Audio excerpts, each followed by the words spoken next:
no interviene en cuestiones políticas.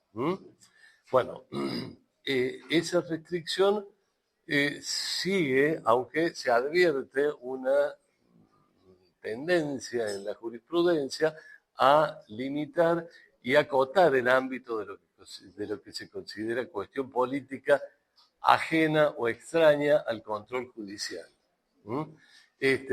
Y se va tendiendo a limitar ese concepto a aquellas decisiones que forman parte de lo que se llaman poderes privativos de los poderes políticos, o sea, del poder legislativo o del poder ejecutivo.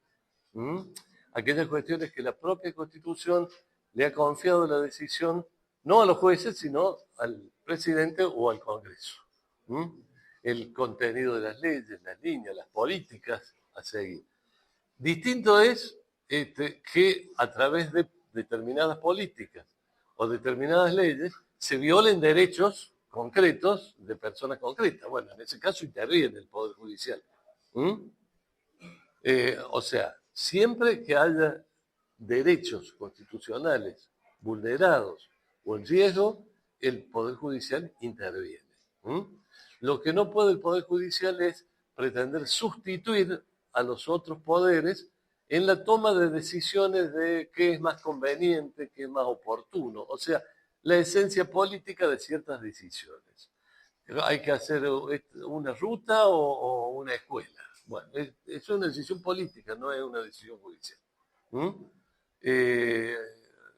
¿Qué línea política se debe seguir? ¿Qué política en materia de salud? ¿Qué política en materia...? Bueno, mientras no haya mandatos constitucionales que se estén desoyendo, el Poder Judicial no interviene. Eso es la doctrina de las cuestiones políticas. ¿Sí?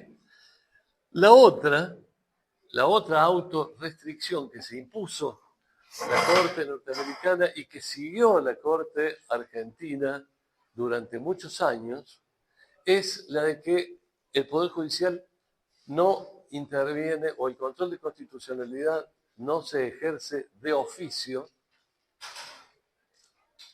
para lo cual tenemos que entrar a aclarar ciertos conceptos. ¿Qué quiere decir de oficio? Sabemos que no puede... ¿Qué decía la Corte? El Poder Judicial no ejerce de oficio el control de constitucionalidad.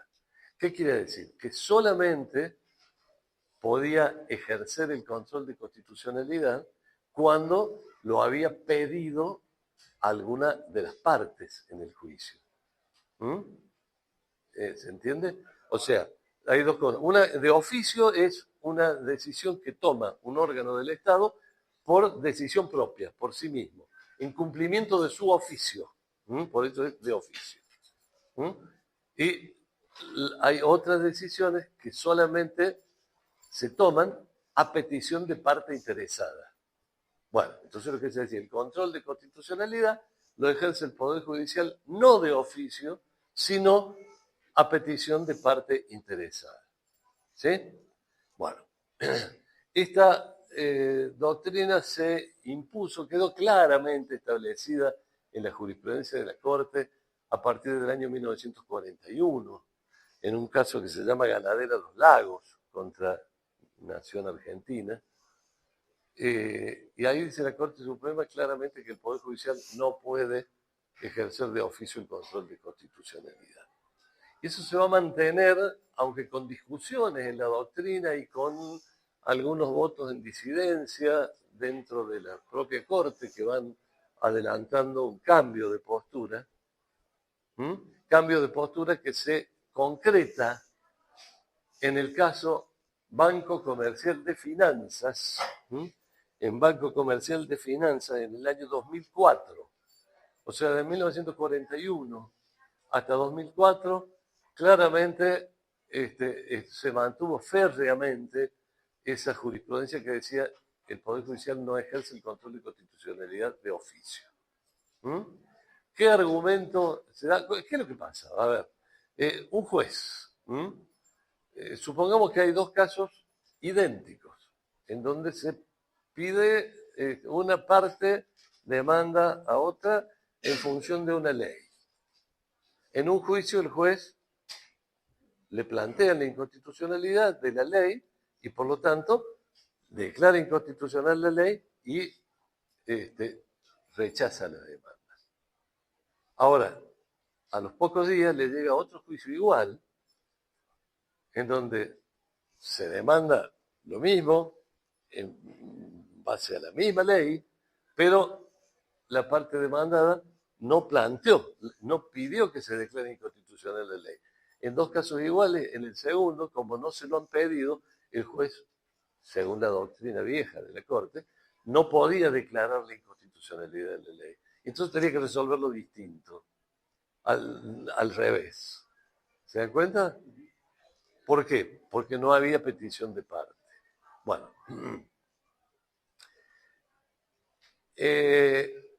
no le voy a contar toda la evolución, porque bueno, hay todo un avance, fallos en minoritarios dentro de la misma Corte, posturas de discusiones doctrinarias, pero en definitiva lo que importa es tener claro que a partir del año 2004 la Corte cambia de criterio.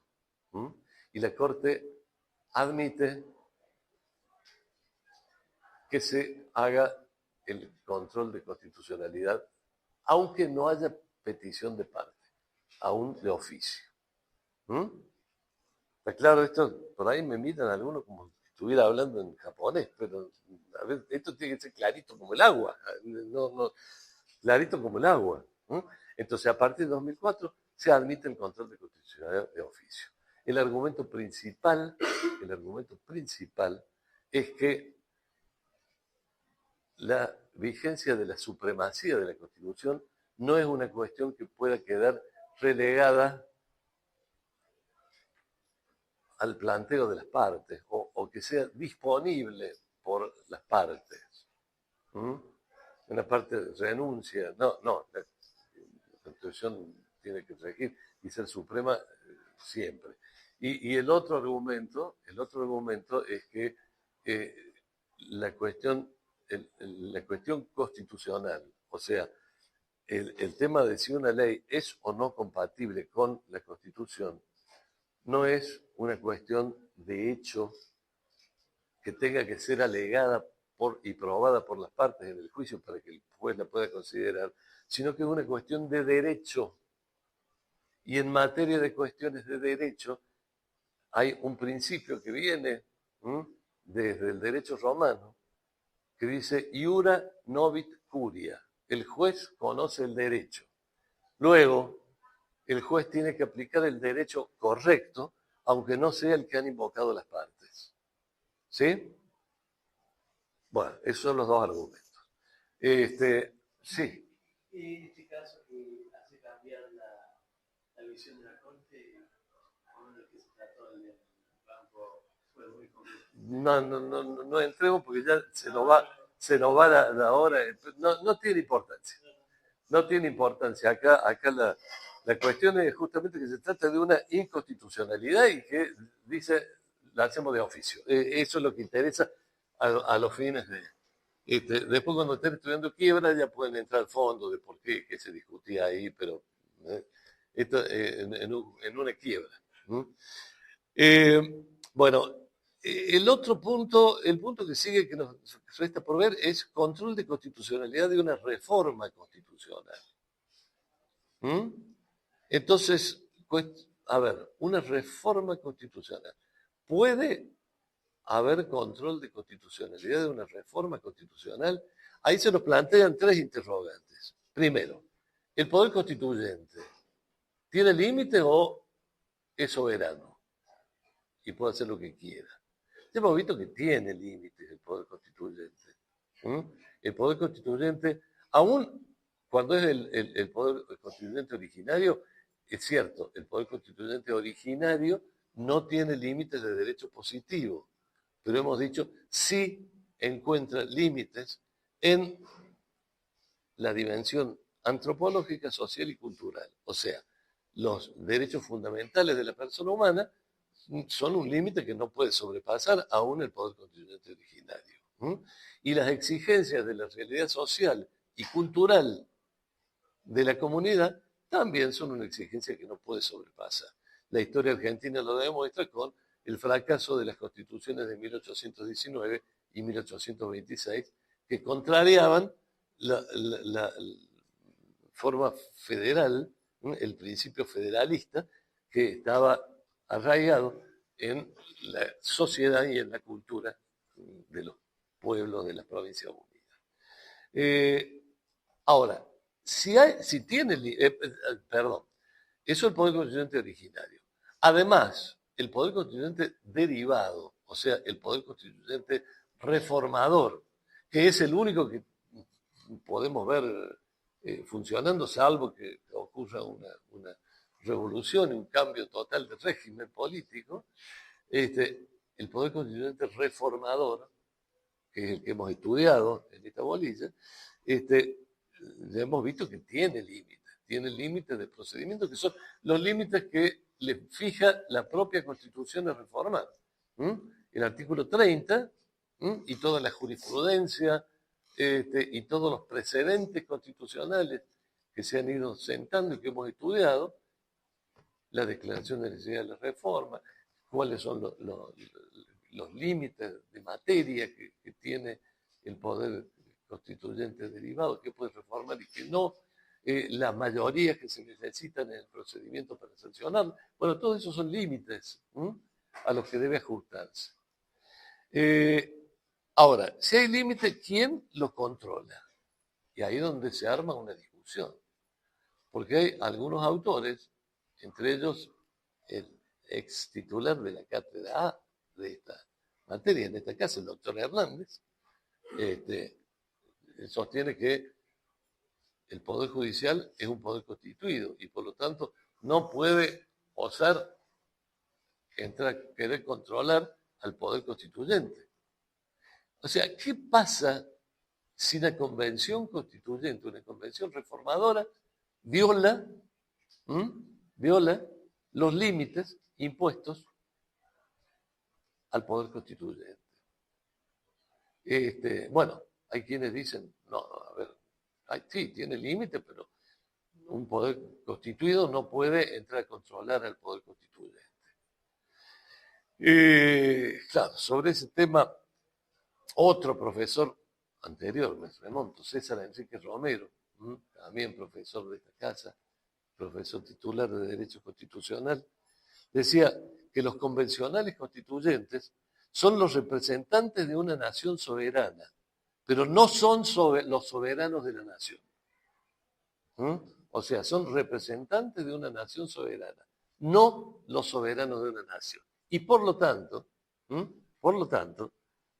tienen límites en su poder y esos límites tienen que ser controlados. ¿Y quién puede controlarlos?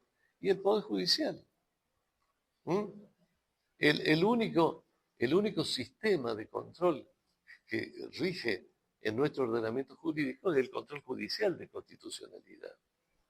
Dice, no se trata, dice César Enrique Romero, de que el poder constituido, que el Poder Judicial como poder constituido se esté alzando contra el poder constituyente. Lo que pasa es que el órgano que ejerce el poder constituyente derivado ha sido quien se ha alzado en contra del poder constituyente originario cuando modificó la Constitución superando los límites que la propia Constitución originaria le había impuesto. Entonces, en ese caso, estamos frente a quien cumple un acto sin tener mandato para hacerlo. Estamos frente a quien cumple un acto sin tener mandato para hacerlo. ¿Y qué pasa? Ese acto entonces no es válido. ¿Y quién puede controlar? Y solamente los jueces. Solamente los jueces. La otra cuestión que se nos plantea con el control de constitucionalidad de una reforma constitucional, el tercer interrogante es, pero ¿no es una cuestión política exenta de control judicial? Y bueno, y acá es interesante ver la evolución de la jurisprudencia de la Corte Suprema de Justicia en estos temas. El primer caso, la primera vez que tuvo que resolver la Corte Suprema un planteo de inconstitucionalidad de una reforma constitucional fue un planteo contra el artículo 14 bis de la Constitución Nacional, o sea, la reforma de 1957. Allí había un planteo según el cual afirmaban la parte que plantea la inconstitucionalidad, afirmaba que al haberse quedado sin quórum la Convención Constituyente, antes de terminar todo el proceso, las modificaciones que se habían introducido y se habían ido aprobando, es decir, el artículo 14 bis y el agregado en el artículo, hoy diríamos 75, inciso 12, entre los códigos de fondo del Código del Trabajo y la Seguridad Social, bueno, no estaban válidamente aprobados porque no se había completado el trámite. Bueno, en ese caso, ese planteo lo hace una de las partes en el juicio Soria de Guerrero contra Bodegas Pulenta Hermanos. Un juicio laboral, Soria de Guerrero contra Bodegas Pulenta Hermanos. Y allí la Corte dice que todo lo que hace al procedimiento parlamentario en el Congreso, o igual en una convención constituyente, la forma de interpretar el reglamento es una facultad privativa de la Asamblea, sea de la Cámara respectiva del Congreso o sea de la Convención Constituyente. Y que por lo tanto, el Poder Judicial no puede entrar a revisar porque se trata de una cuestión política. A excepción, dejo entreabierta la puerta a la Corte para más adelante, para cualquier cosa más adelante, a excepción de aquellos casos en los que al acto legislativo o constituyente le falten los requisitos esenciales para ser considerados válidos. Entonces dice, bueno, en este caso se trata de una cuestión de procedimiento.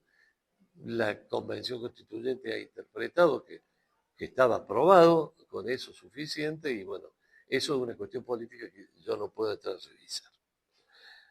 O sea, eso fue allá por el año 1958, 59, próximo a la reforma del 57. Ahora, más adelante, nos encontramos en el año 1999, yo ya les he mencionado esto, en el año 1999 nos encontramos con otro caso que debe resolver la Corte, no ya relativo a la reforma de 1957, sino a la reforma de 1994. En el artículo 99, entre las facultades del presidente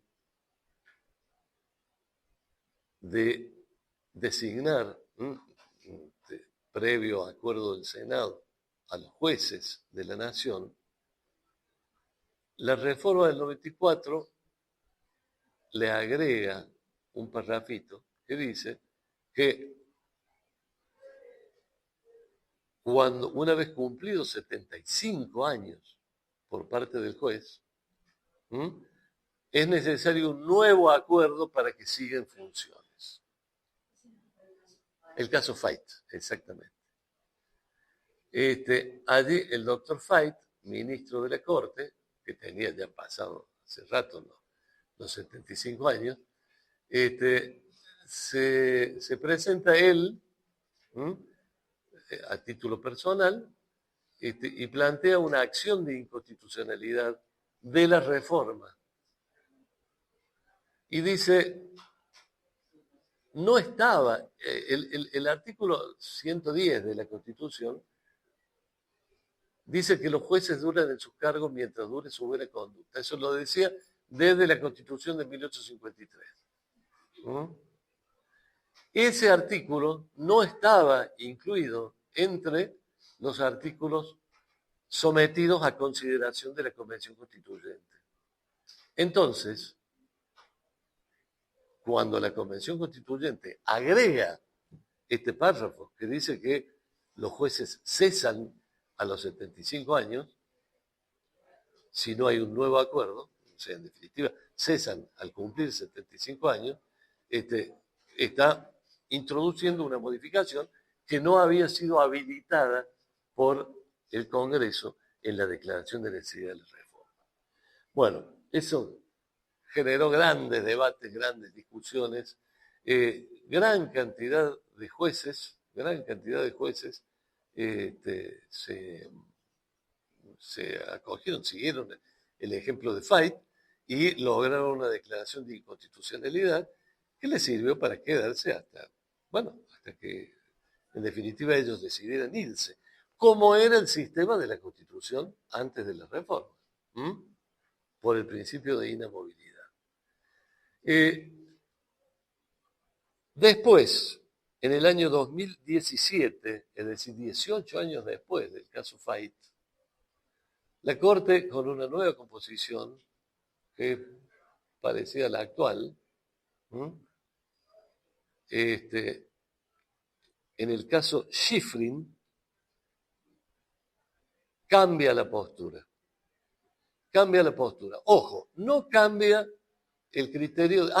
¿Cómo justificó la Corte el cambio de postura de Bodegas y Viñedos Polenta Hermanos, donde decía es una cuestión política? Acá declara la inconstitucionalidad. Y dice, bueno, porque acá, justamente, en aquella ocasión yo dije que, como regla, es una cuestión política la interpretación de los procedimientos parlamentarios, salvo que sea que el acto contenga un vicio que le prive de algunos elementos esenciales para quedar configurado como ley.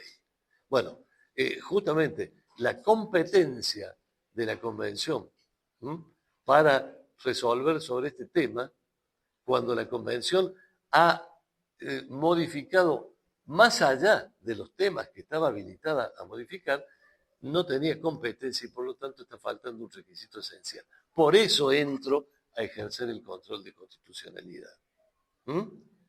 En el caso Schifrin, no es que vuelve a decir que es una cuestión política, no. Es más, no niega para nada que la reforma constitucional sea susceptible de control judicial de constitucionalidad. Es más, hace el control, analiza el caso. Lo que pasa es que llega a una conclusión distinta en cuanto al fondo.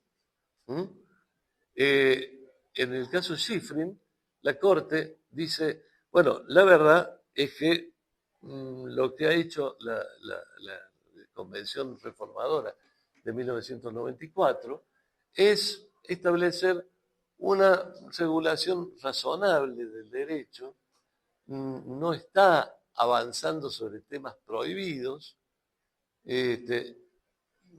y sobre todo teniendo en cuenta, dice la Corte, que cuando se trata de revisar los actos de una convención constituyente, el Poder Judicial puede y debe controlarlo, pero debe guardar, utiliza esta palabrita, la máxima deferencia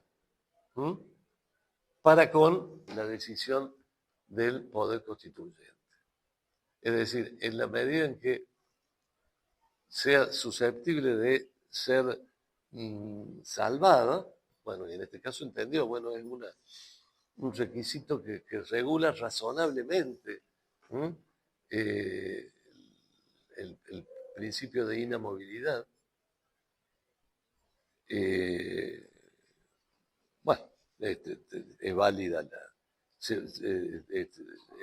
la reforma introducida. O sea, no niega, está claro que se puede ejercer, los jueces pueden ejercer el control de constitucionalidad de la reforma constitucional, pero guardando la máxima deferencia.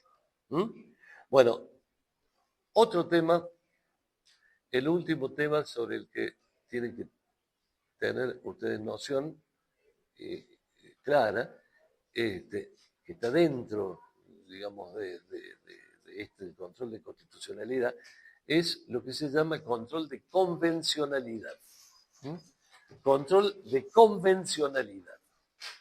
¿A qué le vamos a llamar control de convencionalidad? Bueno, este término surge de la jurisprudencia de la Corte Interamericana de Derechos Humanos.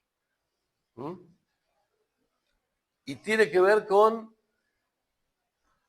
todo este fenómeno de internacionalización de los derechos humanos, de la tutela de los derechos humanos, de la existencia de un control supranacional de la vigencia de los derechos humanos. Tema que ya venimos viendo desde hace un tiempo dentro de este curso. El control de convencionalidad significa que al fallar un caso, la Corte Interamericana de Derechos Humanos, la Corte debe verificar que la legislación interna de los países miembros del sistema interamericano sea compatible con los derechos y garantías consagrados en la Convención Americana de Derechos Humanos. ¿Se entiende? Es decir, de la misma manera que el juez, cuando juzga un juicio, tiene que controlar que las leyes que va a aplicar sean compatibles con la Constitución, la Corte Interamericana, cuando revisa un caso, tiene que revisar que las leyes de derecho interno, incluida la Constitución, sean compatibles con la Convención Americana. Ejerciendo, y ahí utiliza la Corte de Primera, una suerte de control de constitucionalidad, de convencionalidad, perdón. Una suerte de control de convencionalidad. Entonces, ¿qué ocurre cuando la Constitución argentina, con la reforma del 94, le da jerarquía constitucional a todos estos tratados de derechos humanos? Bueno, necesariamente el control de constitucionalidad incluye el control de compatibilidad de las leyes con la Constitución Nacional y con los tratados con jerarquía constitucional, porque tienen la misma jerarquía que la Constitución. Le llamamos, este es un tema discutido, hay algunos que dicen, no, son dos cosas sustancialmente diferentes. Digo, para mí, en el sistema argentino, control de convencionalidad hecho por los jueces nacionales es parte del control de constitucionalidad, está inescindiblemente unido. El juez no puede dejar de controlar que las leyes estén de acuerdo con los tratados internacionales de derechos humanos que tienen jerarquía constitucional, porque si no estaría violando su deber de ejercer el control. Máxime cuando el control de constitucionalidad ahora, desde el año 2004 en adelante, se debe hacer incluso de oficio, aunque no lo planteen las partes. ¿Sí? Bueno, esto, hasta acá hemos visto entonces cómo la Corte Interamericana, cuando revisa la compatibilidad del derecho interno de los países miembros con la Convención, ejerce uno de los aspectos del control de convencionalidad, que es el control supranacional. Pero hay dos casos que se dictan, dos sentencias que dicta la Corte Interamericana seguidos en el año 2006, ambos. Uno, el caso Almonacid Arellano contra Chile. Almonacid Arellano contra Chile. Todos los casos de la Convención Americana de Derechos Humanos van a ser alguna persona física contra el Estado, contra Chile, contra Argentina, contra Perú, ¿sí? Bueno, acá Almonacid Arellano contra Chile. En Almonacid Arellano contra Chile, la Corte va un paso más allá. No solo se atribuye la facultad, el derecho de revisar la compatibilidad de las leyes de derecho interno con la Convención Americana, al juzgar los casos sometidos a su jurisdicción en sede internacional, sino que en Almonacid Arellano dice, va más allá, y nos dice que los jueces nacionales tienen el deber de realizar el control de convencionalidad. Es decir, está ya imponiendo la Corte un deber de ejercer el control de convencionalidad a los jueces internos, nacionales, ¿sí? Nacionales o provinciales, a los jueces competentes del derecho interno. La verdad que eso no surge de la Convención Americana, para nada. La Corte ahí ha ido más allá de lo que le autoriza la Convención y de lo que está firmado por los países. En el caso de la Argentina, la verdad que no hay ningún problema porque ya les dije yo, al haber el constituyente argentino, al haberle dado jerarquía constitucional a los tratados internacionales de derechos humanos, pues entonces el control de constitucionalidad que deben hacer los jueces de derecho interno involucra el control de compatibilidad con los tratados internacionales de derechos humanos.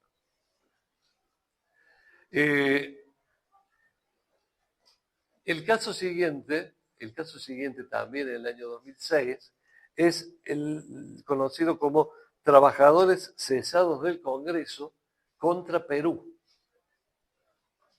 Trabajadores Cesados del Congreso contra Perú.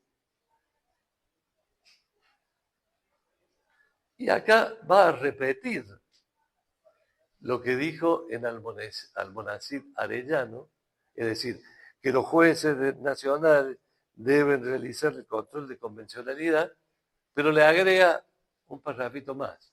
Deben hacerlo aún de oficio. Deben hacerlo aún de oficio.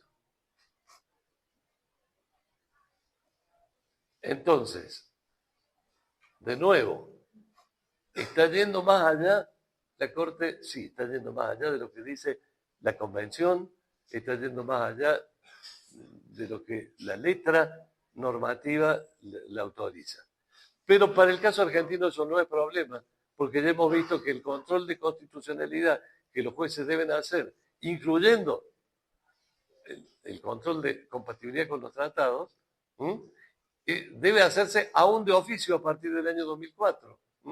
Entonces, en definitiva, los casos Almonacid Arellano y Trabajadores Cesados del Congreso contra Perú, ambos casos se insertan armónicamente dentro del sistema argentino de control de constitucionalidad.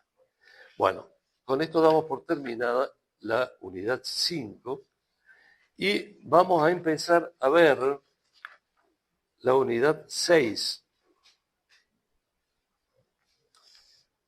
Derechos y deberes fundamentales. Entramos ya en otro capítulo de la Constitución, de la materia. Entramos a ver el capítulo referido a la persona humana en la Constitución. La persona humana en la Constitución. Y entonces acá tenemos que tener prioritariamente en vista la dimensión antropológica del fenómeno Constitución. Ver cuáles son los requerimientos de la naturaleza humana y tenerlos como prioridad. En definitiva, aquí se trata, como ya lo venimos diciendo desde el capítulo 1 de la materia en adelante, acá tenemos que tener como centro prioritario el concepto de dignidad de la persona humana.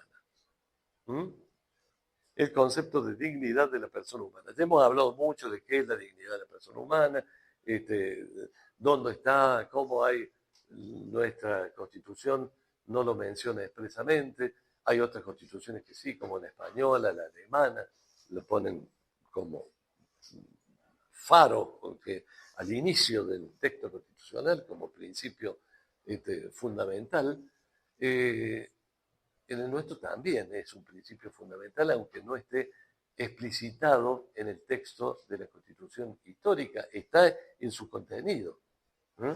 Está en su contenido.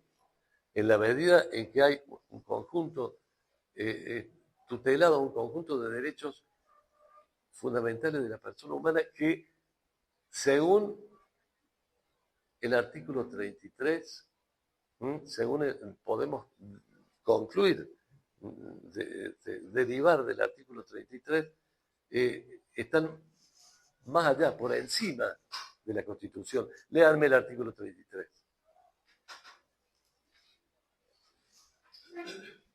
Este es uno de los artículos que tienen que tener memorizados, ¿no?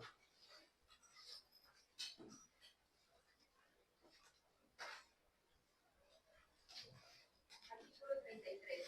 Las declaraciones de derechos y garantías que enumera la Constitución no serán entendidos como negación de otros derechos y garantías no enumerados, que nacen del principio de la soberanía del pueblo y de la república de gobierno. Y de las formas republicanas. Bien, perfecto. Bueno, y les voy a pedir que me lean el artículo 29, inciso C, de la Convención Americana de Derechos Humanos. A ver, búsquenla si tienen texto de la Constitución con los tratados. Eso les hace falta, pues los tratados los tenemos que ir, sobre todo la Convención Americana. El artículo 29, inciso C, de la Convención Americana de Derechos Humanos.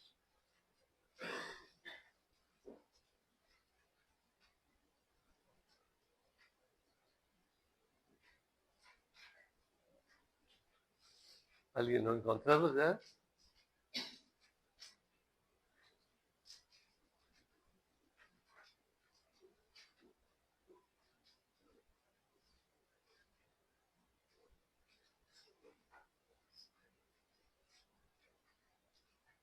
¿Alguien lo tiene? Sí, léeme el encabezamiento y pasamos al inciso C. No, ninguna disposición, el encabezado del artículo. Ahí en el mismo artículo, el encabezado, después del título.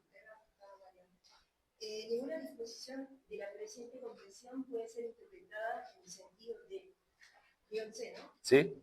Excluir otros derechos y garantías que son inherentes al ser humano o que se derivan de forma democrática representativa del gobierno. Está ahí, está ahí. ¿Qué quiere decir esto? Esto quiere decir lo mismo que el artículo 33. Los derechos no nacen del texto de la ley ni de la Convención Americana. Los derechos son inherentes al ser humano. O nacen de la forma democrática de gobierno. Hay dos fuentes posibles de derechos por encima de la Constitución. En definitiva, la dignidad de la persona humana, la dignidad de la persona humana es la fuente originaria de los llamados derechos fundamentales. ¿Sí? ¿Y cómo es eso? ¿Cómo funciona eso? Ya dijimos, la dignidad, ¿qué es? Una cualidad que hace que alguien sea merecedor de algo. Bueno, si hablamos de dignidad de la persona humana, es una cualidad que tiene la persona humana que le hace ser merecedora de algo. ¿Y qué es ese algo? Y son los medios y condiciones necesarios para lograr sus fines existenciales.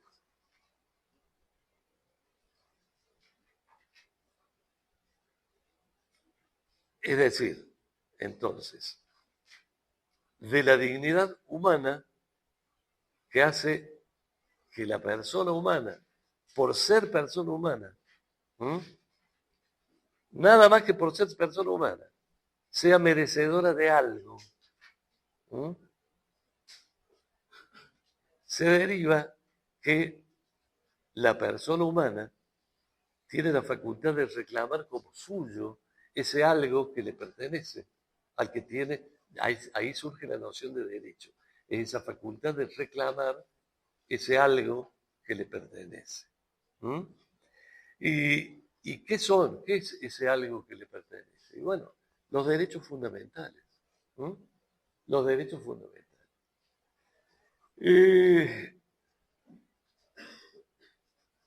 Los derechos fundamentales en la historia. Bueno, a través de la historia vamos a hacer una recorrida en segundos por toda la historia. Desde los griegos, de la antigua Grecia, se reconoce la existencia de derechos fundamentales que derivan de la dignidad de la persona humana, desde los griegos, en la doctrina de filosofía de los estoicos, pasando por Roma, que hablan de un de ius naturalis y un ius gentium, en definitiva está suponiendo la existencia de derechos más allá del derecho positivo, derechos que son inherentes a la persona humana, pasando por la Edad Media, donde el concepto de dignidad de la persona humana primero aparece explícito el concepto de dignidad de la persona humana y adquiere un fundamento teológico.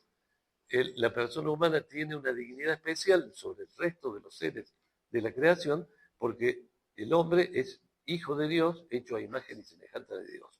Eso le da, en la Edad Media, al ser humano una dignidad especial por sobre los demás seres. En la Edad Moderna se va a producir la secularización del concepto de derecho natural. O sea, la misma idea de la Edad Media, que hay derechos inherentes a la persona humana, pero ya desvinculándolos de fundamentos teológicos y fundándolos en la razón, el racionalismo de la Edad Moderna. Dice, bueno, así como la razón humana es capaz de descubrir las leyes de la naturaleza, Newton, cuando se le cayó la manzana y descubrió la ley de la gravedad, según cuenta la leyenda, y tantas otras leyes de la naturaleza, bueno, de la misma manera, la razón humana es capaz de descubrir las leyes que deben regir el comportamiento humano.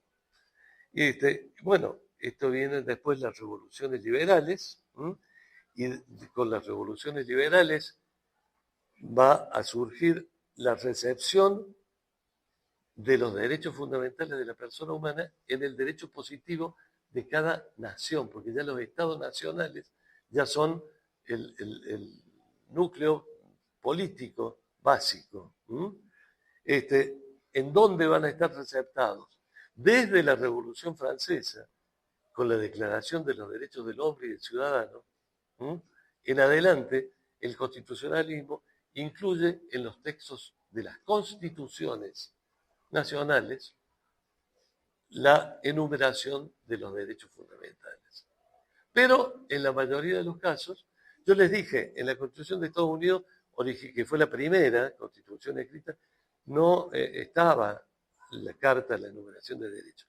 Los derechos fueron introduciéndose a través de sucesivas enmiendas posteriores. Bueno, y finalmente, en el siglo XX, se produce el fenómeno de la recepción de los derechos fundamentales a nivel supranacional.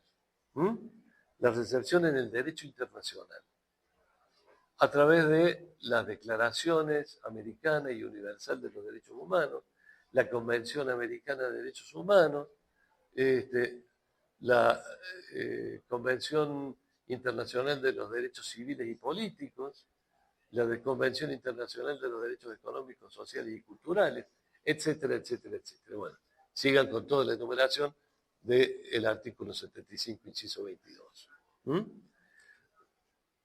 Bueno, eso es un planteo general de los derechos. En nuestra Constitución histórica, el constituyente incorporó un capítulo inicial del texto constitucional, que es la primera parte del texto histórico de la Constitución, titulada, ¿cómo está titulada la primera parte de la Constitución? Declaraciones, derechos y garantías. Bien, allí está receptado, formulado en artículos, en normas positivas, los contenidos de los derechos fundamentales derivados de la dignidad de la persona humana, que fueron concebidos desde lo que era el núcleo no negociable de principios, creencias y valores de la sociedad argentina allá en el siglo XIX, a mediados del siglo XIX. Esa primera parte.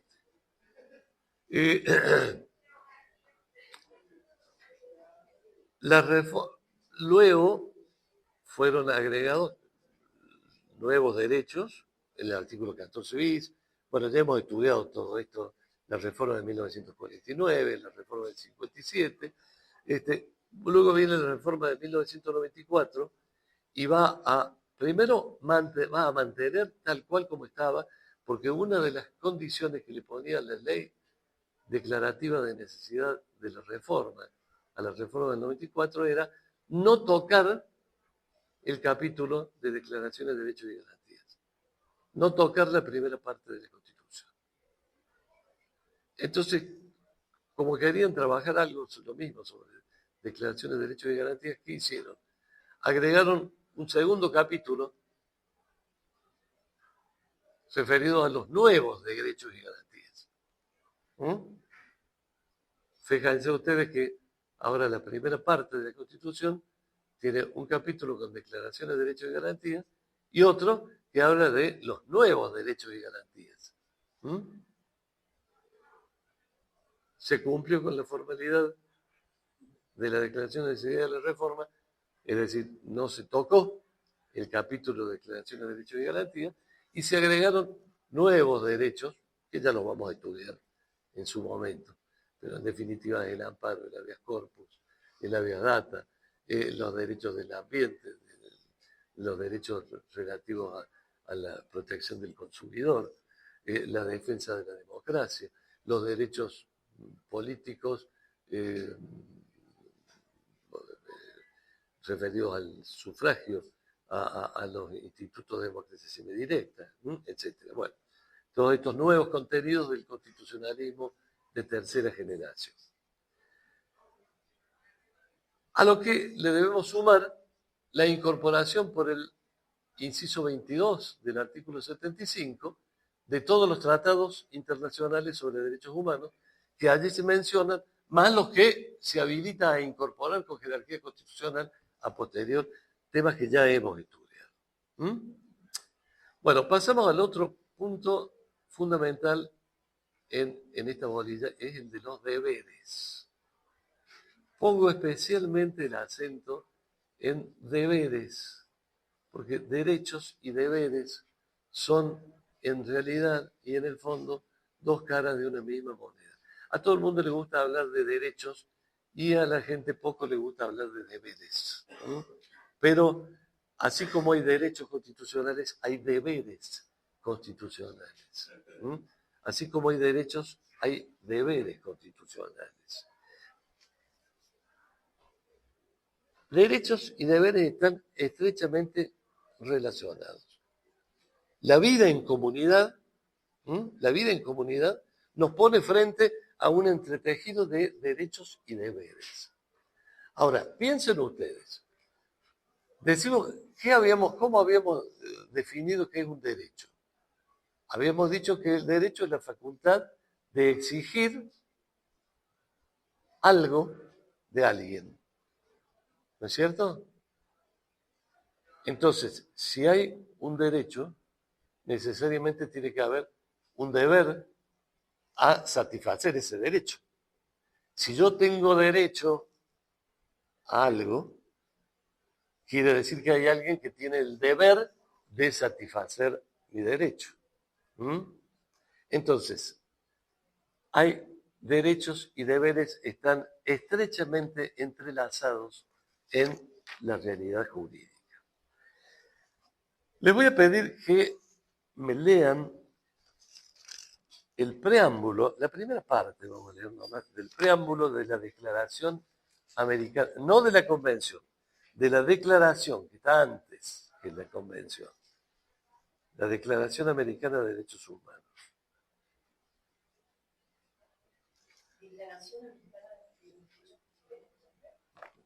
Declaración Americana de Derechos Humanos. Perdón, de derechos y deberes del hombre, sí, perdón. Sí, tienes razón. Sí. Claro, ya el solo título le está diciendo. Declaración Americana de Derechos y Deberes. El solo título ya les está indicando, pero veamos el preámbulo.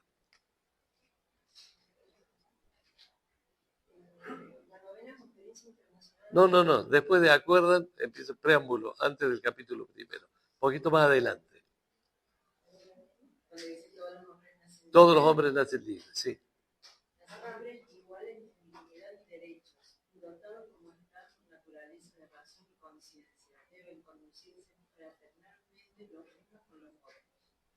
Sigamos. El cumplimiento del deber de cada uno es exigencia del derecho de todos. Derechos y deberes se integran correlativamente en toda actividad social y política del hombre.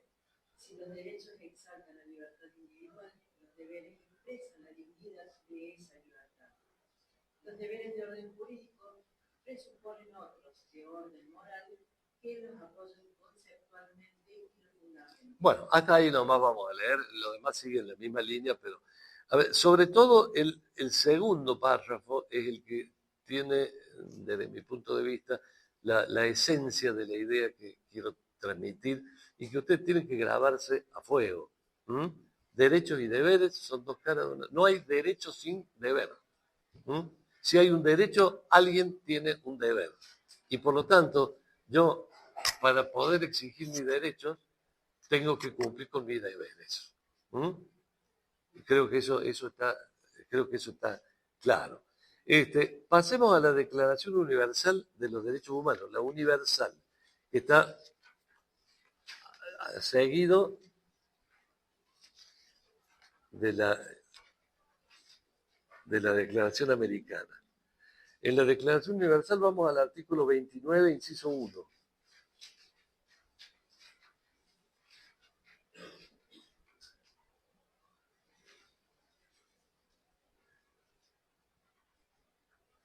Toda persona tiene deberes respecto a la comunidad, puesto que solo ella puede desarrollar libre y plenamente su personalidad. Deberes de la persona para con la comunidad.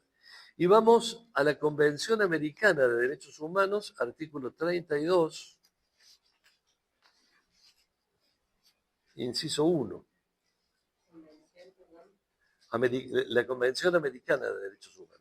O sea, tienen que distinguir ustedes acá lo que es la Declaración Americana de los Derechos y Deberes del Hombre, que es el primer documento, que ese es un documento aprobado por la OEA, por la Asamblea General de la OEA. No es un tratado. Y el otro, la Convención, que es un tratado internacional basado en la Declaración Americana. Esta es la Convención Americana de Derechos Humanos. Lean el artículo 32, inciso 1.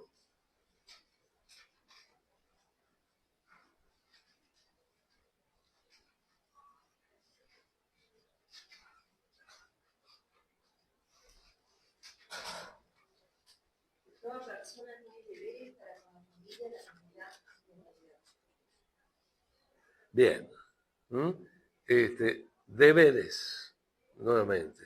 Toda persona tiene deberes para con la familia, la comunidad y la humanidad. Bien. Ven ustedes que entonces esto de que hay deberes constitucionales, que generalmente se habla de los derechos constitucionales. A nadie le gusta hablar de los deberes constitucionales. Pero, reitero, si no se cumplen los deberes, no se satisfacen los derechos. ¿Mm? Bueno, vamos a hacer una enumeración de los principales deberes constitucionales. ¿Mm? Deberes con jerarquía constitucional. El primer deber constitucional concreto es el deber de cumplir la Constitución y las leyes. ¿Mm? El deber es el presupuesto de todo el orden jurídico. El deber de cumplir la Constitución y las leyes. ¿Y dónde está en la Constitución? Esto está en la Constitución en el artículo 19.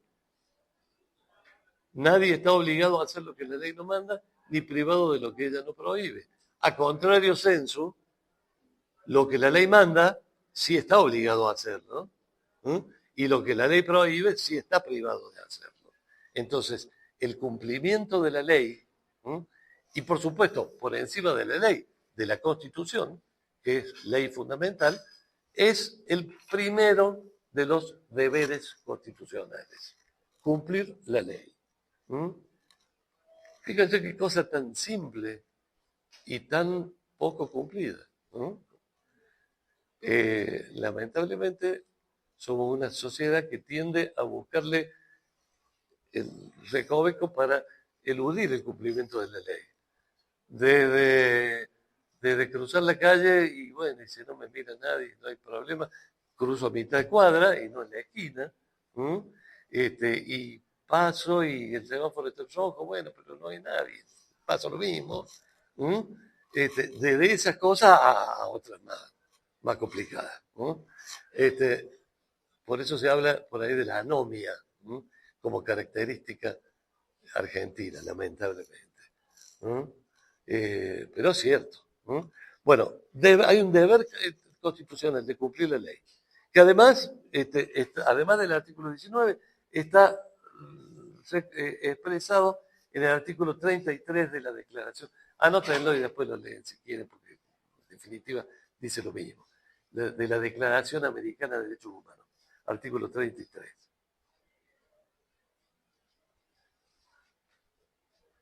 El deber de respetar los derechos ajenos. Respetar los derechos ajenos. Y fíjense, ¿dónde está? ¿Por qué digo que es un deber constitucional? Y digo que es un deber constitucional porque está implícito también en el artículo 19. Las acciones privadas de los hombres que de ningún modo afecten el orden, la moral pública, ni los derechos de terceros, están solo reservadas a Dios. Quiere decir que cuando la conducta afecta derechos de terceros, puede ser regulada por el Estado. Entonces, la conducta humana debe respetar los derechos de terceros. Base constitucional, artículo 19, también. Un tercer deber constitucional es el deber de contribuir al bien común. No está formulado así en términos genéricos, sino más bien con obligaciones específicas, que son contribuciones al bien común. Por ejemplo, contribuir en dinero, la obligación de tributos, la obligación de pagar tributos, de pagar aportes de la seguridad social. Es una forma de contribuir al bien común.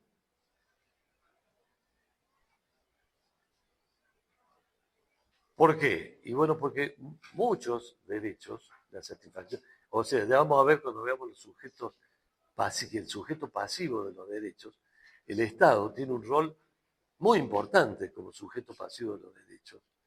No es el único sujeto pasivo, por supuesto, pero sí es el garante de todo el sistema, de manera que siempre hay al menos alguna responsabilidad subsidiaria del Estado. Y bueno, ¿y cómo se costea eso? Y con los recursos que provienen de los impuestos, de los tributos, o de las cargas de seguridad social.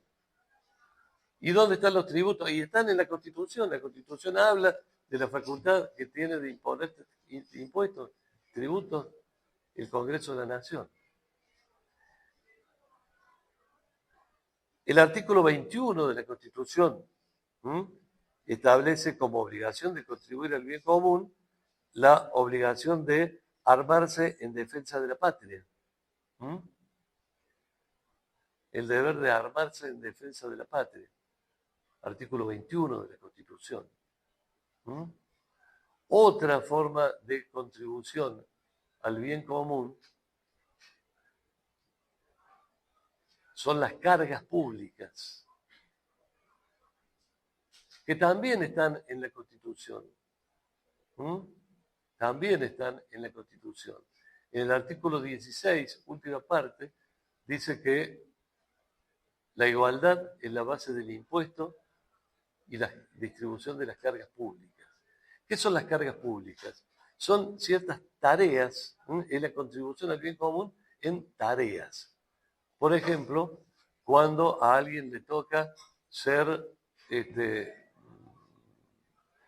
llevar adelante la tarea de un censo, encuestador en un censo, o a quien le toca ser presidente de mesa en una elección. Esas son cargas públicas. En alguna época estaba el servicio militar obligatorio. Era una carga pública. ¿Sí? También. Exacto.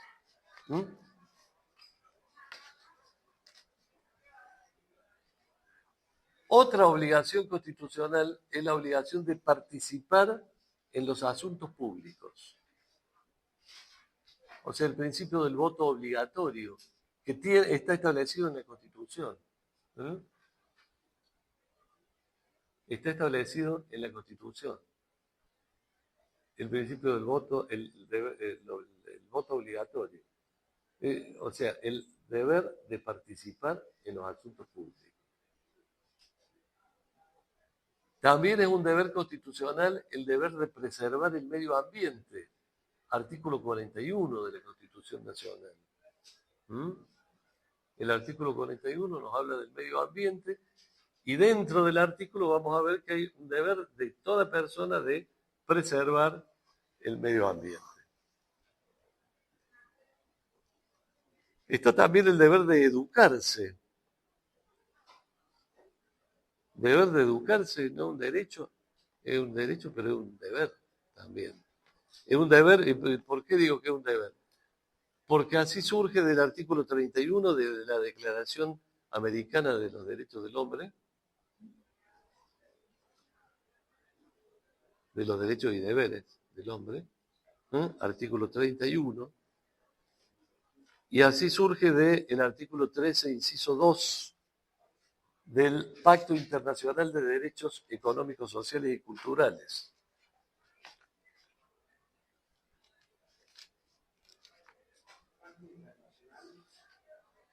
Pacto Internacional de Derechos Económicos, Sociales y Culturales. Se los voy a leer.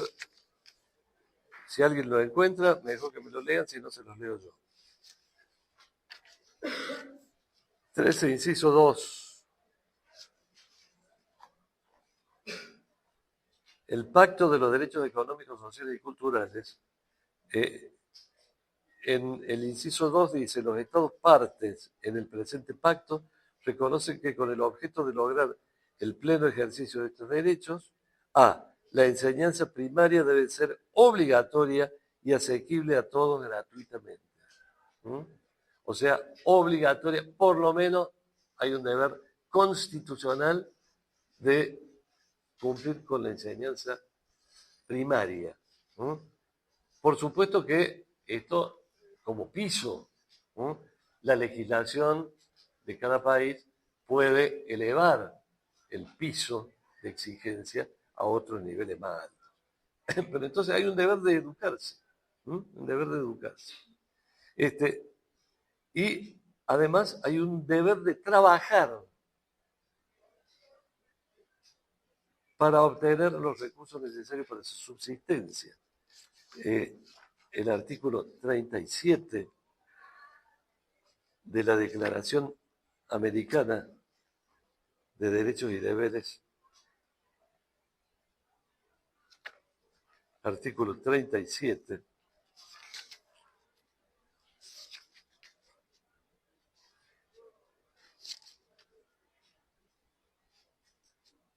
nos dice, toda persona tiene el deber de trabajar dentro de su capacidad y posibilidades a fin de obtener los recursos para su subsistencia o en beneficio de la comunidad. ¿Mm?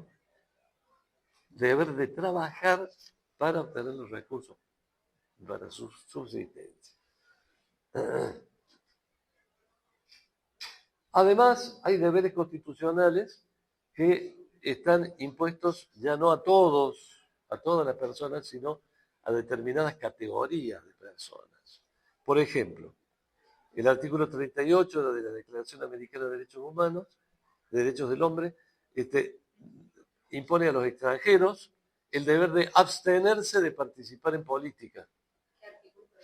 38. El artículo 30 establece los deberes de los padres para con los hijos y el mismo artículo establece los deberes de los hijos para con los padres. De los padres para con los hijos, de los hijos para con los padres. Y además están los deberes de los partidos políticos. Eso surge del artículo de la Constitución Nacional, que nos regula los partidos políticos. El artículo 39, 40, a ver, espérenme. No, el artículo 38.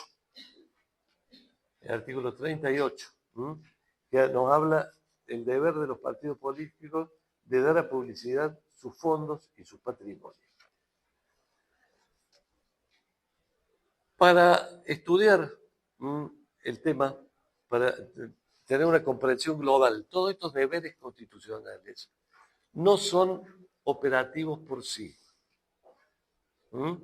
O sea, estos deberes constitucionales son exigibles en la medida de la ley que los reglamenta.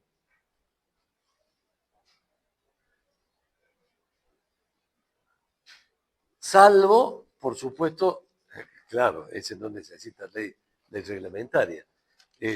Los dos primeros que mencionamos, el deber de cumplir la Constitución y la ley y el deber de respetar los derechos ajenos. Esos sí, son exigibles absolutamente a todo el mundo y sin necesidad de reglamentación. Los demás deberes constitucionales, la Constitución o los instrumentos constitucionales dan base para que el legislador reglamente y exija. A ver, yo debo contribuir patrimonialmente al bien común y pagar impuestos, en la medida de la ley que me... O sea, el deber existe en la medida de la ley que me lo impone. Las cargas públicas existen en la medida en que una ley que me la impone. Había un deber de cumplir un servicio militar obligatorio, luego la ley eliminó ese deber y bueno, dejó de ser. ¿Está claro? Bueno, entramos al tema de los derechos fundamentales. Derechos fundamentales es una facultad de exigir a otro u otros una conducta que le es debida en justicia. A ver.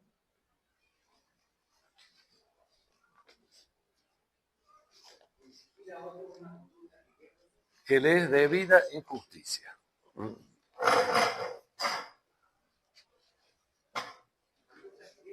Que le es debida en justicia. Me parece que lo voy a tener que invitar que se me siente más adelante, porque no me escucha usted ahí. No.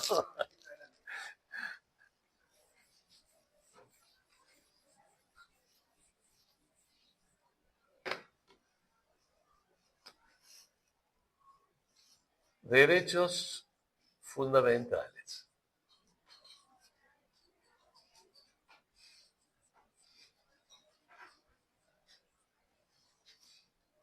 Nacen de la dignidad de la persona humana.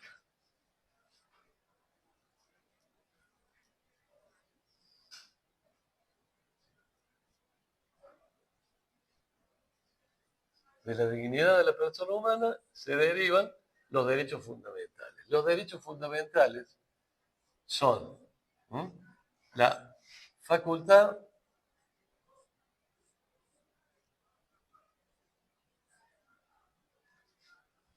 de exigir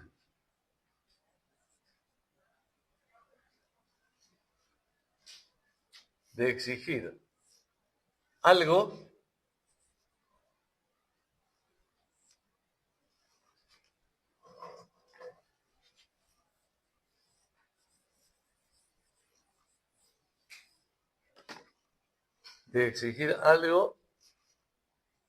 a alguien.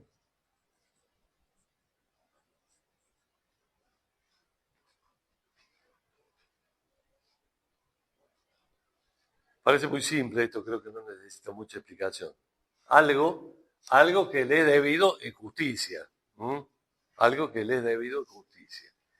Ese algo va a ser el objeto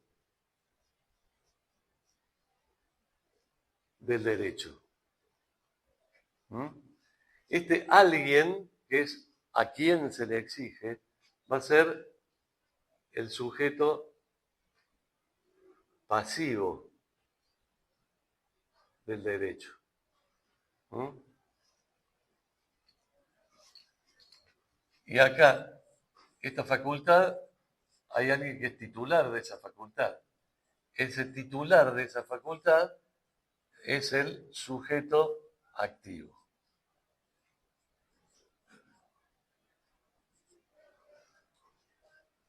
A ver, este esquemita es muy básico, muy elemental, casi de jardín de infantes, pero bueno, creo que les va a ser útil tenerlo presente. Creo que les va a ser útil tenerlo presente. Acá está la estructura de un derecho fundamental. Hay un sujeto activo, el que es titular del derecho, el que tiene la facultad de exigir. Hay un sujeto pasivo, que es aquel que está obligado, que tiene el deber de satisfacer el derecho. Y aquí tenemos el objeto, es decir, qué es lo que se le debe al sujeto activo. Entonces, a ver, el algo,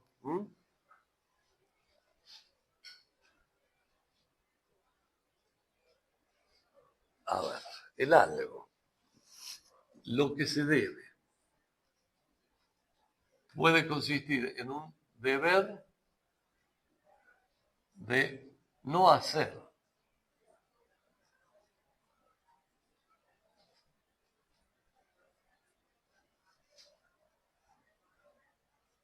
O puede ser un deber de hacer o de dar. ¿Sí?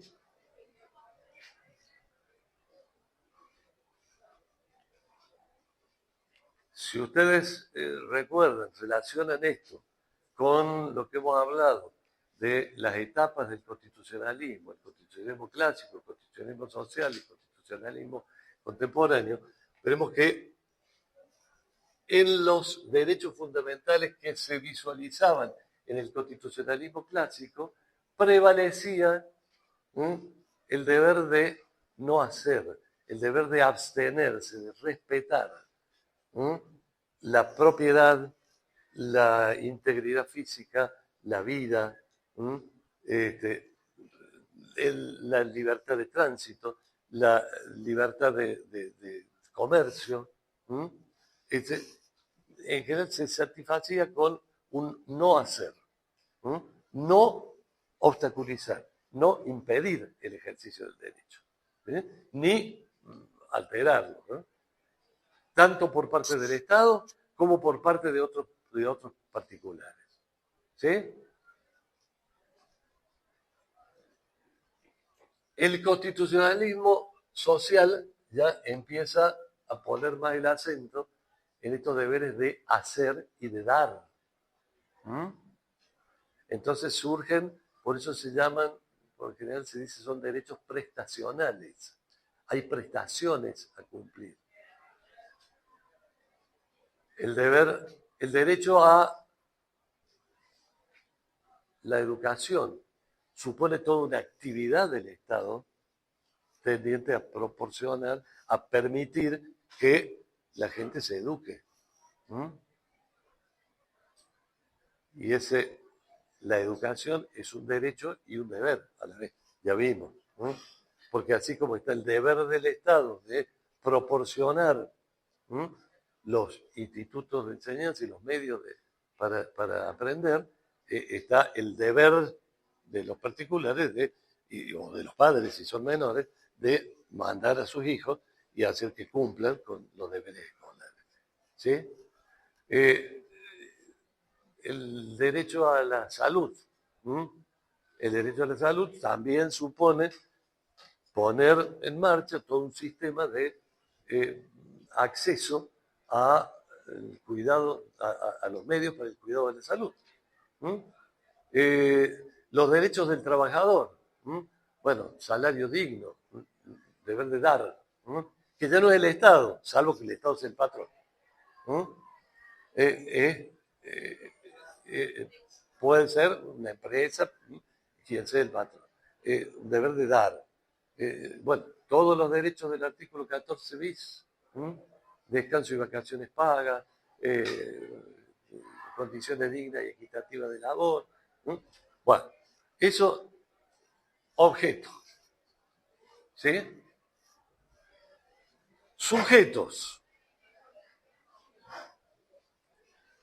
Sujetos activos. ¿Quién es sujeto activo? A ver, leamos el artículo 14 de la Constitución, que es el que tiene la enumeración clásica de los derechos. El 14 y el 14 bis no agotan los derechos, pero la enumeración está más prioritariamente allí.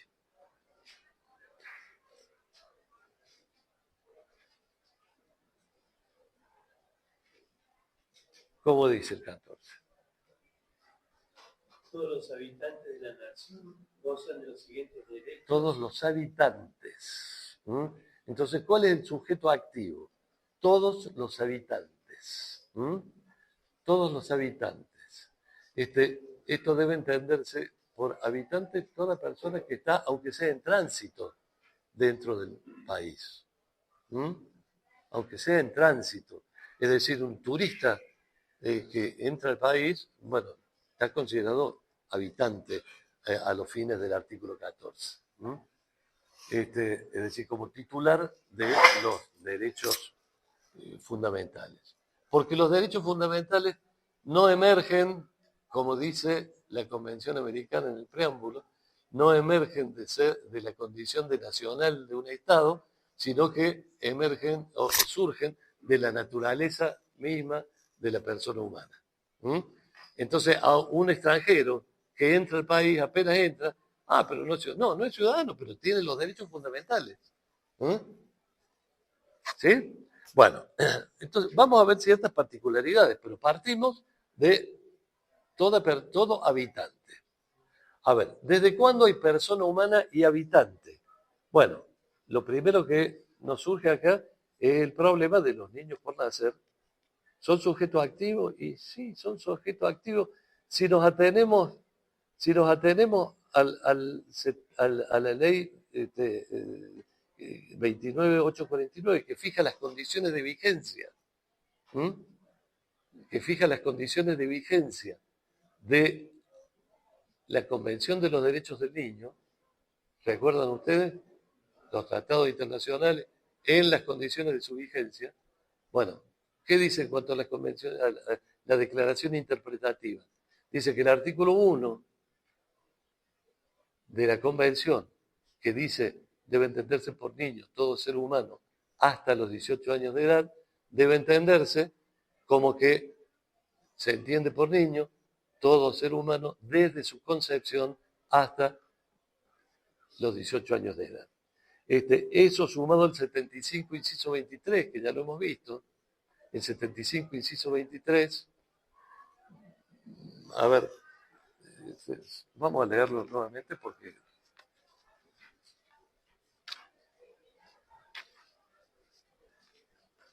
el 75, inciso 23,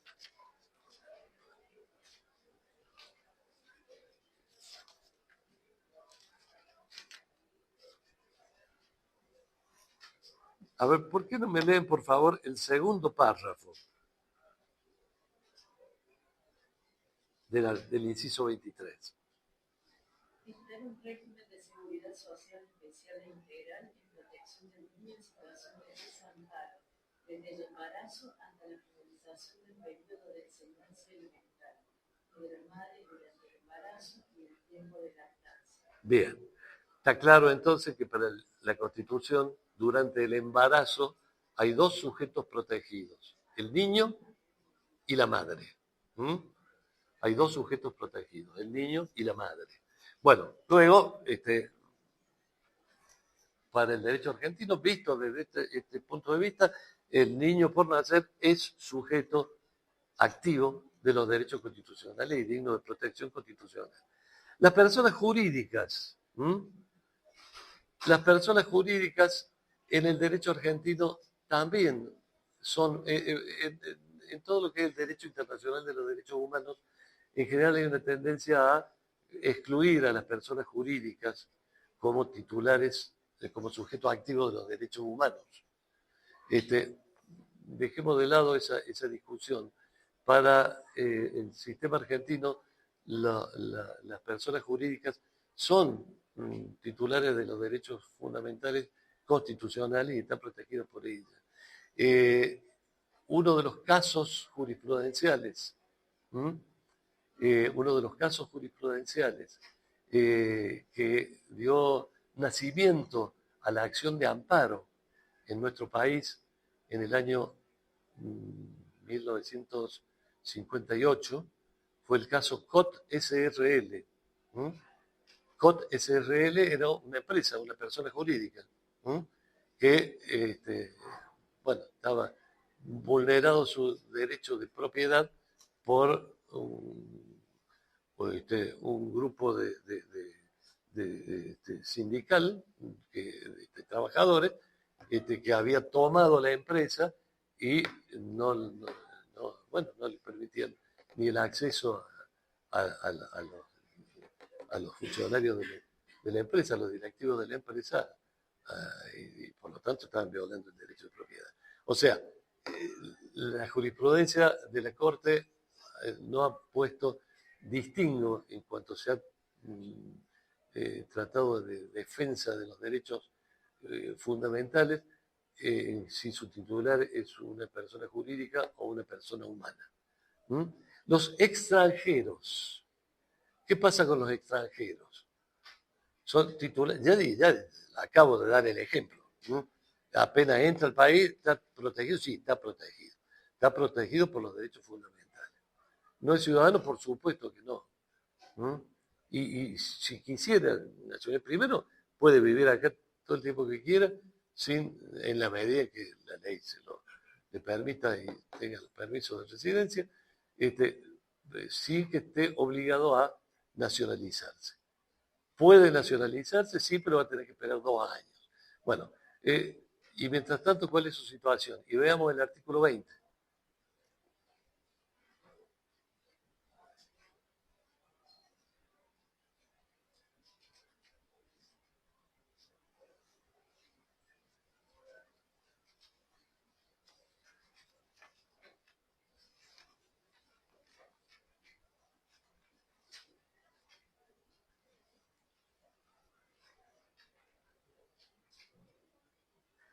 ¿Me lee el 20? Sí, por favor. Los extranjeros gozan en el territorio de la nación de todos los derechos civiles del ciudadano.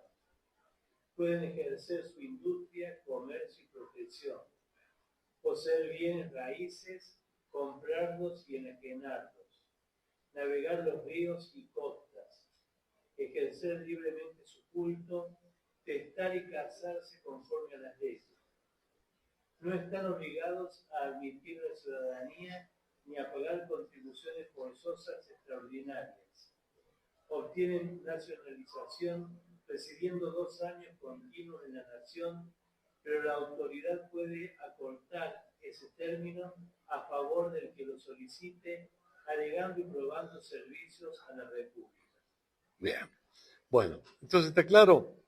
A ver, ¿cuál es la síntesis de todo esto por ahora? Después hay que sacarle mucho más jugo. Pero por ahora, ¿cuál es la síntesis de todo esto? Los extranjeros son sujetos activos de los derechos constitucionales, de los derechos fundamentales reconocidos por la Constitución, expresa o implícitamente, ya vamos a ver ese tema, ¿no? De los derechos civiles, no así de los derechos políticos. Al decir civiles, está excluyendo. Ojo, no se confundan con esto. No es que el artículo 20 prohíbe que se reconozca a los extranjeros derechos políticos. No, no prohíbe. La Constitución simplemente garantiza solo los derechos civiles. Pero a nivel provincial, muchas constituciones y leyes provinciales reconocen el derecho a voto de los extranjeros en determinadas condiciones o con determinados requisitos. Les reconocen el derecho a votar y hasta podrían reconocer el derecho a participar, a ser elegido. Eso depende de la legislación de cada provincia. No viola la Constitución en definitiva.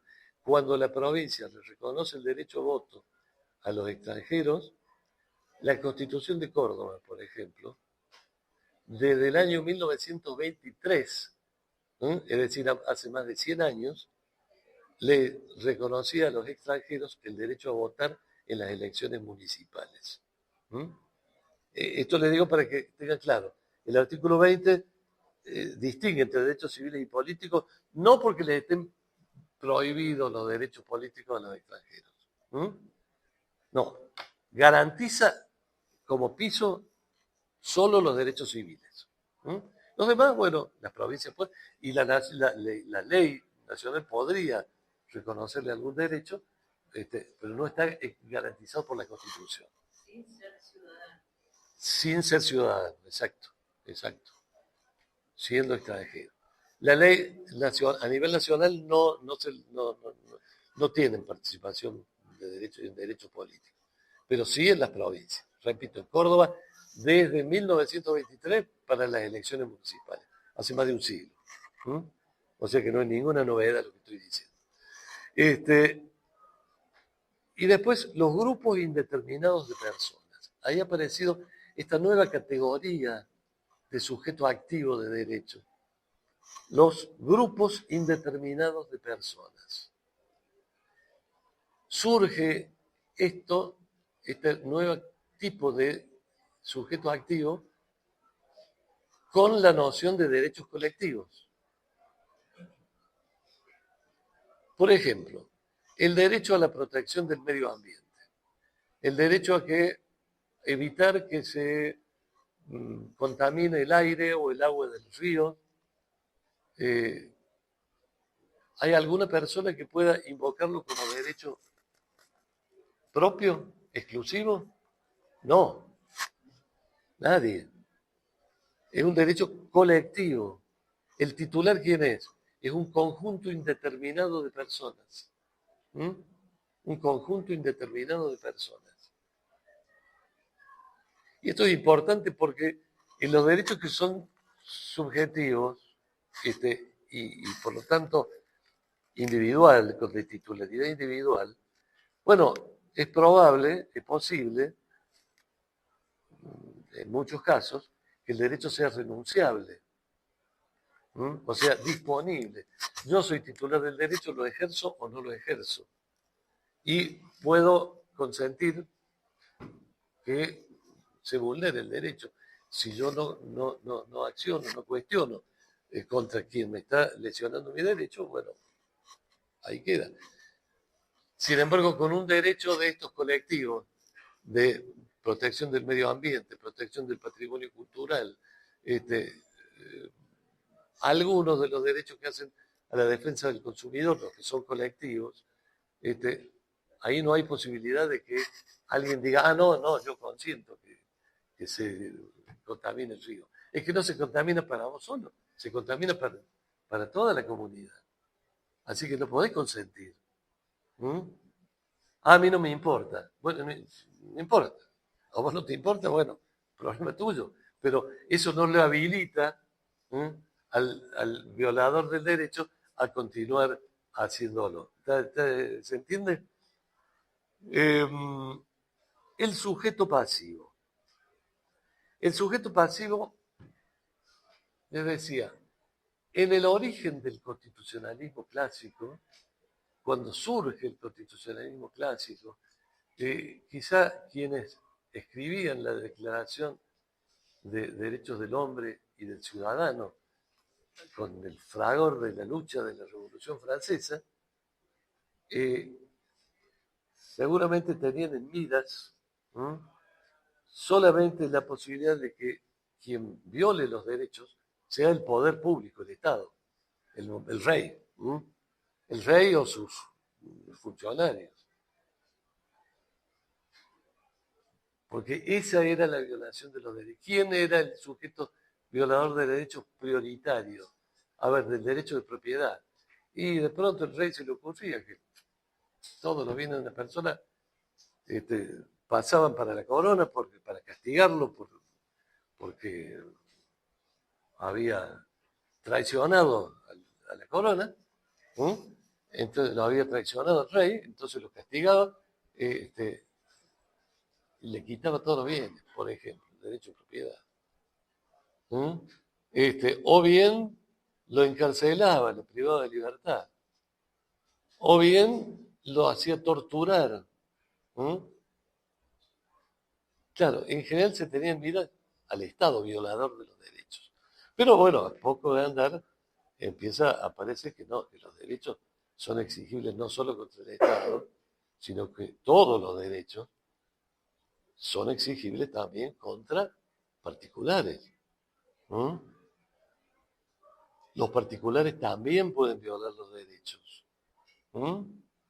Y entonces es necesario que ahí aparece el rol del Estado subsidiario, en que el Estado, a requerimiento del interesado, tiene que interrumpir ese acto ilegal de violación de los derechos.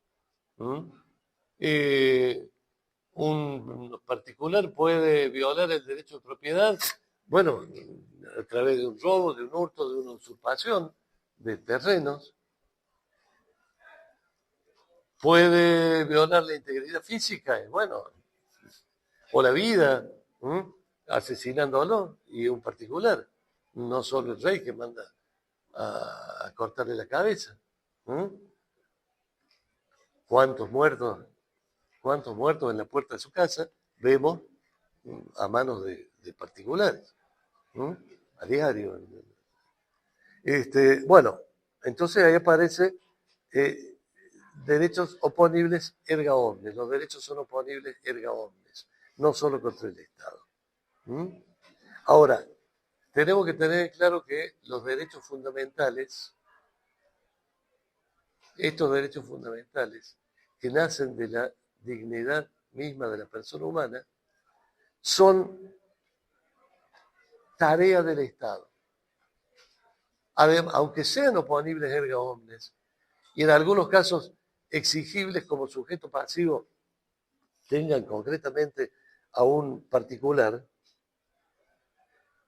por ejemplo, los derechos del trabajador. Bueno, está el rol del Estado, que tiene que desarrollar una actividad como garante del bien común, tiene que cumplir ese rol de responsable subsidiario. El Estado y el Estado en sus tres órganos de poder, tanto el Poder Ejecutivo como el Poder Legislativo como el Poder Judicial, tienen roles a cumplir en esa tarea de asegurar la vigencia de los derechos fundamentales. Fíjense ustedes cómo vamos a tomar la Convención Americana sobre Derechos Humanos.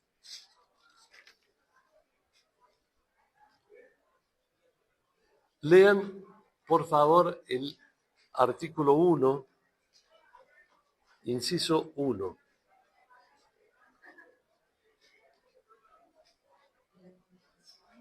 de la Convención Americana de Derechos Humanos. Y prácticamente todos los tratados de derechos humanos tienen un comienzo más o menos similar. Por eso me interesa que lo vean, para ver cómo aparece el Estado como responsable subsidiario.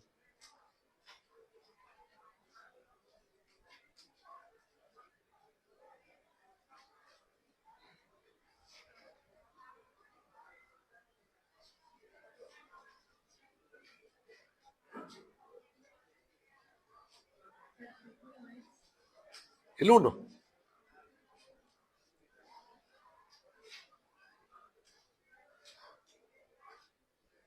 El 1 y el 2.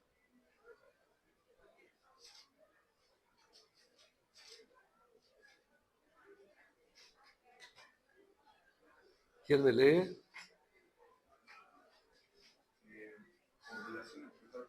Sí. Los estados, partes, la convención, se comprometen a respetar los derechos y libertades reconocidos en ellas y a garantizar su libre y pleno ejercicio de todas las personas. Subrayen eso, a garantizar su libre y pleno ejercicio.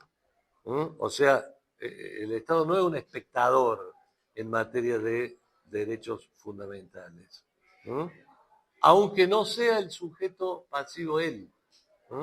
Si hay una obligación subsidiaria, seguí, porque él es garante. Seguí. Su libre y pleno ejercicio de todas las personas que esté sujetas a su jurisdicción sin discriminación alguna por motivos de raza, color, sexo, idioma, religión, opiniones políticas o de cualquier otra índole, origen nacional o social, posición económica, nacimiento o cualquier otra condición. Del inciso 2. Bien. Para los efectos de esta convención, persona es todo su mundo. Bueno, y ahora léeme el artículo 2, que nos completa la idea del artículo 1. Deber adoptar disposiciones de derechos internos. Si el ejercicio de los derechos y libertades mencionados en este artículo 1 no estuviera ya garantizado por disposiciones legislativas o de otro carácter, los estados, partes, se comprometen a adoptar con arreglo a sus procedimientos constitucionales de las disposiciones de esta convención, las medidas legislativas o de otro carácter que fueran necesarios para hacer efectivos tales derechos y libertades. Bien, o sea, estos artículos, el 1 y el 2 de la Convención Americana nos dicen que, claro, en la Convención el Estado argentino se ha obligado a respetar y a garantizar la vigencia de los derechos. A respetarlo, bueno, cuando el sujeto pasivo de obligación de no hacer es el propio Estado. Y a garantizarlo cuando el sujeto pasivo obligado es un tercero. Y tiene que dictar todas las disposiciones legislativas o de cualquier otro carácter necesarias para tal fin. Bueno, por eso les decía, hay una responsabilidad subsidiaria del Estado para esto que estamos hablando. A ver, nos está faltando simplemente hacer una referencia a las clasificaciones de los derechos, que vamos a verla muy rápidamente, la leen ustedes, Manuel, pero los derechos se clasifican en civiles y políticos, es la clasificación del artículo 20, de la que ya hemos hablado. Otra clasificación que me interesa es la de derechos enumerados y derechos no enumerados. Derechos enumerados son aquellos que están explícitamente puestos en el texto de la Constitución o de alguno de los tratados internacionales de derechos humanos. Pero como los derechos no surgen, no nacen del texto de la Constitución ni de los tratados, sino de la dignidad esencial de la persona humana, hay derechos que, aunque no estén enumerados en el texto de la Constitución, ni en los textos de los tratados internacionales de jerarquía constitucional, de todos modos son considerados derechos fundamentales, derechos constitucionales. Eso es lo que surge del artículo 33 de la Constitución Nacional, que ya lo hemos leído, y del artículo 29, inciso C de la Convención Americana de Derechos Humanos, que también lo hemos leído. O sea, derechos que son inherentes a la condición de la persona humana. ¿Sí? O sea, enumerados y no enumerados. Tercera clasificación. Derechos de primera, de segunda y de tercera generación. Bueno, esto tiene que ver con el constitucionalismo, las etapas del constitucionalismo. Hay derechos que vienen reconocidos, que son los derechos individuales fundamentalmente. El derecho de propiedad, el derecho a la vida, el derecho a la libertad de culto, a la libertad de comercio, el derecho a la integridad física, bueno, todos esos derechos individuales del constitucionalismo de primera generación o constitucionalismo clásico. El derecho a la igualdad. Bueno, derechos de segunda generación son los derechos que incorpora el constitucionalismo social.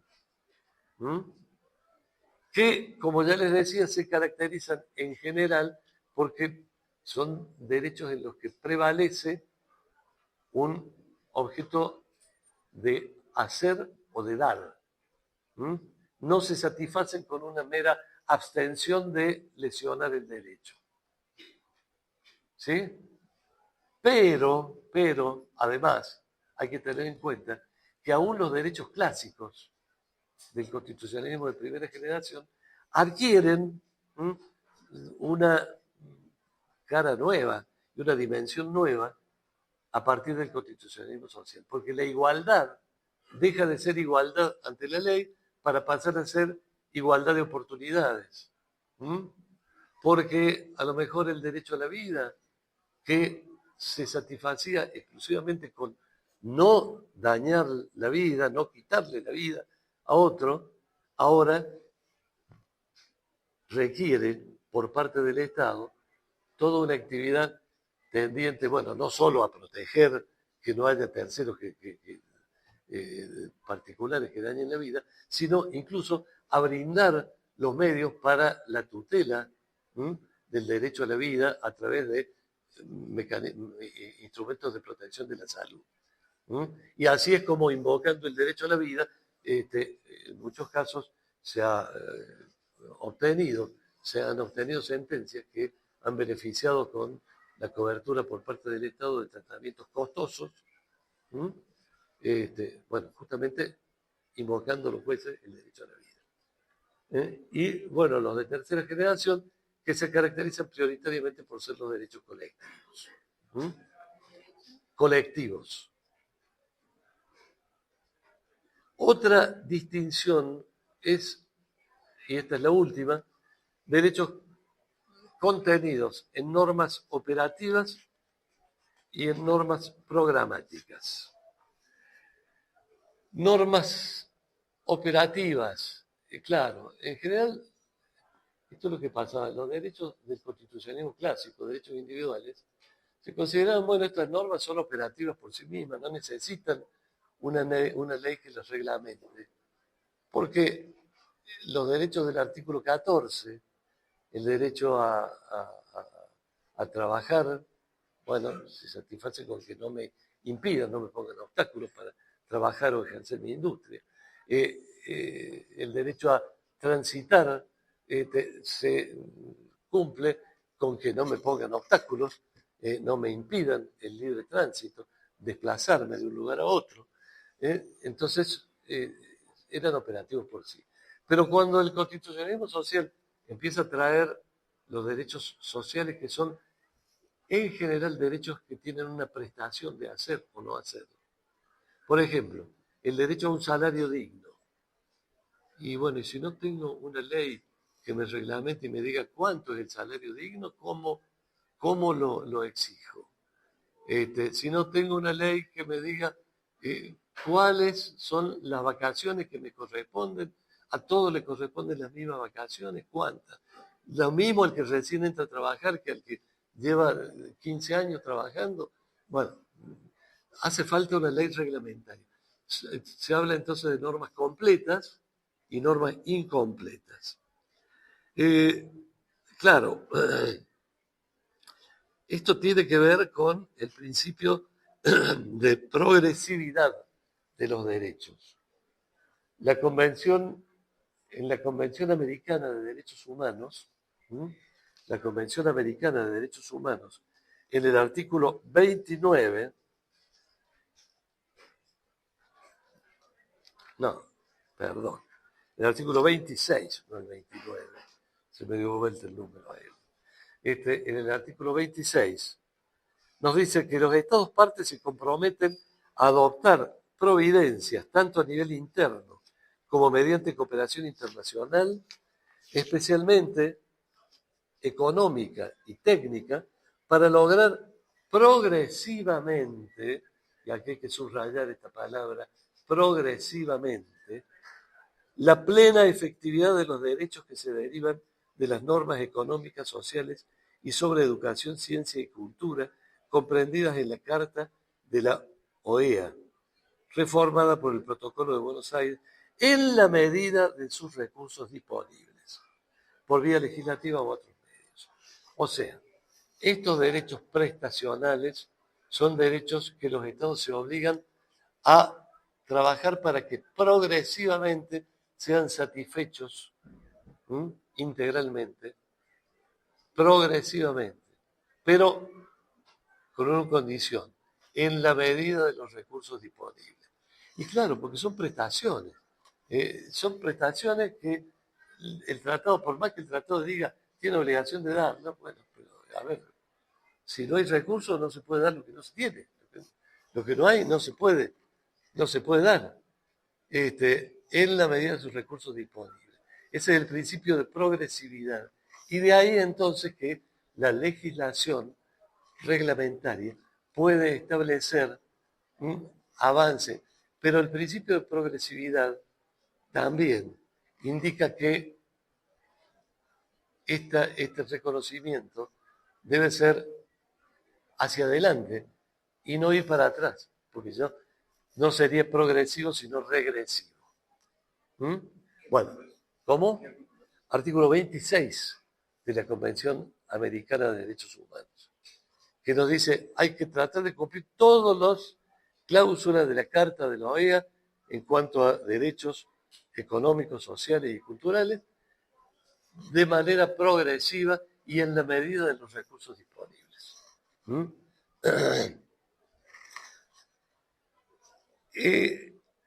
Hay un caso que llegó a la Corte Suprema de Justicia, porque hasta ese momento se hablaba de normas operativas y normas programáticas.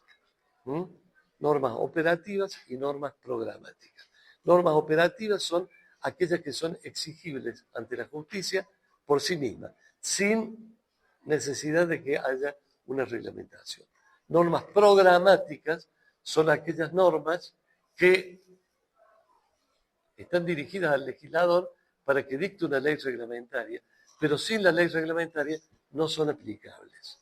Por ejemplo, en el artículo 14 bis, después lo vamos a estudiar, por ejemplo, allí todas las normas serían programáticas, salvo el derecho de huelga, que es exigible por sí mismo.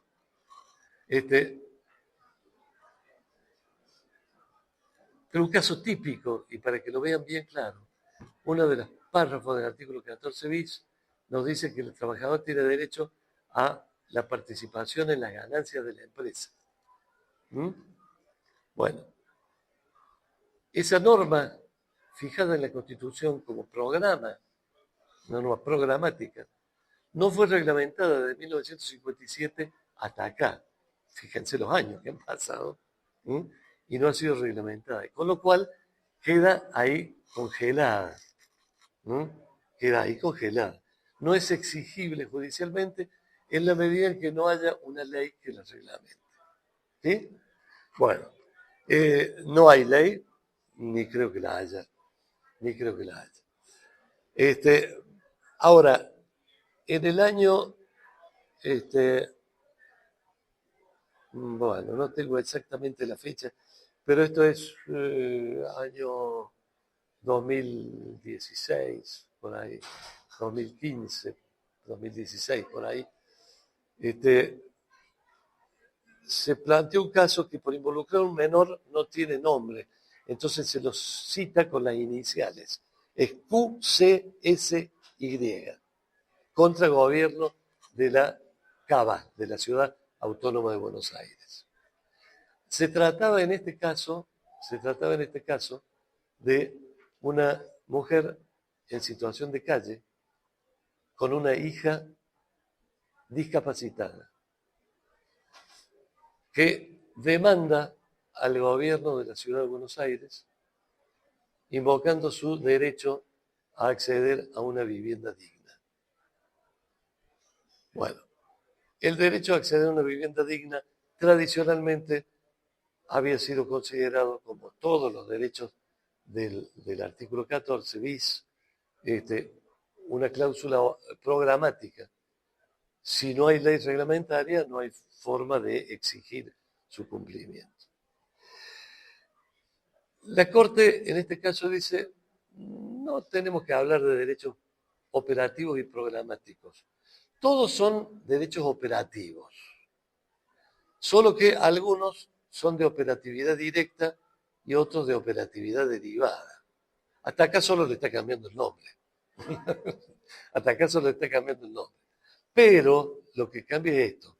Dice, estos derechos de operatividad derivada necesitan, para ser invocados judicialmente, una norma reglamentaria que fije la medida de exigibilidad del derecho. Sin embargo, cuando